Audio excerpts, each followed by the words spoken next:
ह्याच्यासाठीच बनवते आहे की माझा टायटल वाचून तुम्हाला समजलंच असेल की हरवलं आहे माणूस की कुठेतरी. आज कसं होतं, एक्सप्रेस पण मला भेटलेली होती आणि त्याच्यामध्ये मी जनरलमध्येच जाऊन सोडले. आणि हे बघा इथे हे 4 लेडीज बसलेल्या होत्या तिथे. त्यांनी ॲडजस्ट केलं असतं तर मला 4थला झालेच ते 5 जण आरामात तिथे बसतात. पण त्या लेडीजला एकदा मी बोलले पण नाही, ये नीचे हमारा आदमी बैठा है वो उधर आने वाला है. आणि तो कोण ना कोण माणूस, तो त्याची काही तिथे सेट पण नव्हते, पण त्यांना एकदम आरामात बसायचं होतं. आणि माझं काही नाही आहे, मला थोड्या डिस्टन्स लगेच उतरायचं होतं. हे सर्व लांब लांब जाणारे लोक होते म्हणून ते बसलेले. आणि इथे उभं राहिलेले मी ह्या साईडला इथे. आणि सगळे फेरीवालेच इथून येत आहेत, चायवाले किंवा बिर्याणीवाले, सर्व लोक असे धक्काबुक्की मारून जात आहेत.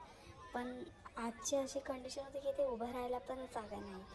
आणि एक गोष्टीचं ह्यातच वाईट वाटत होतं की त्या ह्या लेडीज बसलेल्या होत्या, त्यांच्यातसुद्धा थोडी पण माणुसकी नाही. ते मी उभी होती, त्यांच्यात थोडी माणुसकी नव्हती की थोडं सरकावं. हे दोघे काकण ते बिचारे खाली बसूनच त्यांच्या दोघांच्या गप्पा चाललेल्या. नंतर मला पोलीस आले, रेल्वे पोलीस. त्यांनी तिथे 4थला तरी बसायला मला जागा दिली म्हणून मी बसले तिथे माझं स्टेशन येईपर्यंत. ते ओरडले त्यांना की तुम्हाला माणुसकी नाही काय.